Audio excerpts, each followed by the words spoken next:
Like St. Peter, I too can say that I did not follow a cleverly devised myth. I have seen and known that Jesus lives today. And with all my strength, I proclaim that He is the Son of the living God. Everything I share happened almost a decade ago.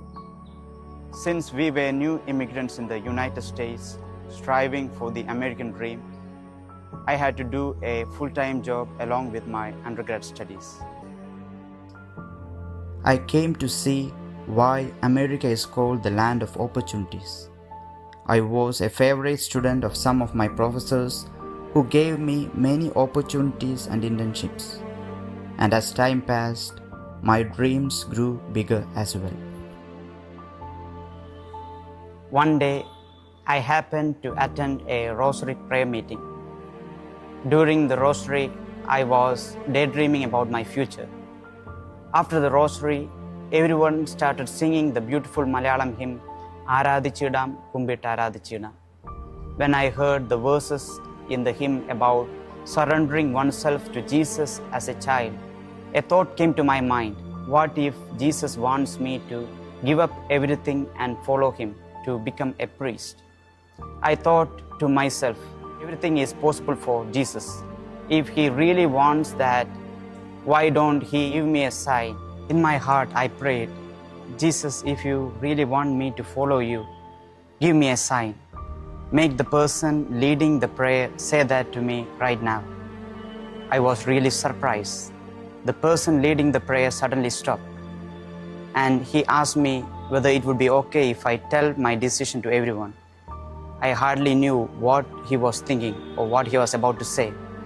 To my surprise, he told everyone that Moses had made a decision to join the seminary. This is something that I thought in my mind, and the person who told it to me hardly knew me. This event had a negative impact in my life. I was troubled that entire semester. My professors, who were also close mentors, they told me that they have been observing that something was disturbing me. I shared with them what happened. They told me that they find the incident to be very odd. They told me it is God who gave you the opportunities, who brought you to the United States, who gave you the talents. They told me that what God wished from me is to make use of those talents. I was confused as to what God desired of me.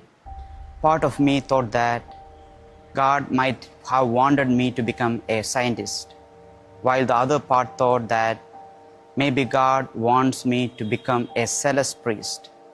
Thinking God desired the latter, I started a Catholic club in my college campus.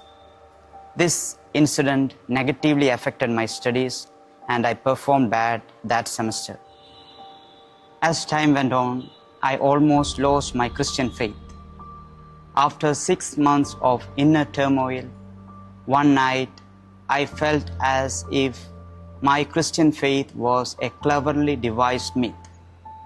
That night I felt my life would have been much more fruitful if I was an atheist.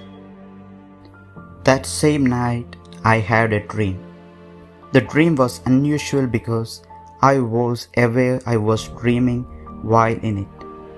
I saw a person dressed like Jesus standing before me. At first, I did not recognize him, but then I found myself kneeling and saying, "My Lord and my God, I am a sinner and I am unworthy."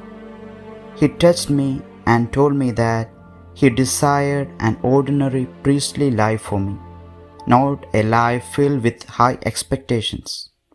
He gave me a glimpse of my future. Even though there were many good things there, the future was not as grand as I had envisioned. As he was about to leave, I held his hand and said, "You know, I will forget this dream. Please give me something so that I will remember what you told me." When I woke up the next morning, I felt an unexplainable happiness that helped me to remember the dream. Looking back, I realized that God was patiently guiding me even in my confusions, doubts, and pride.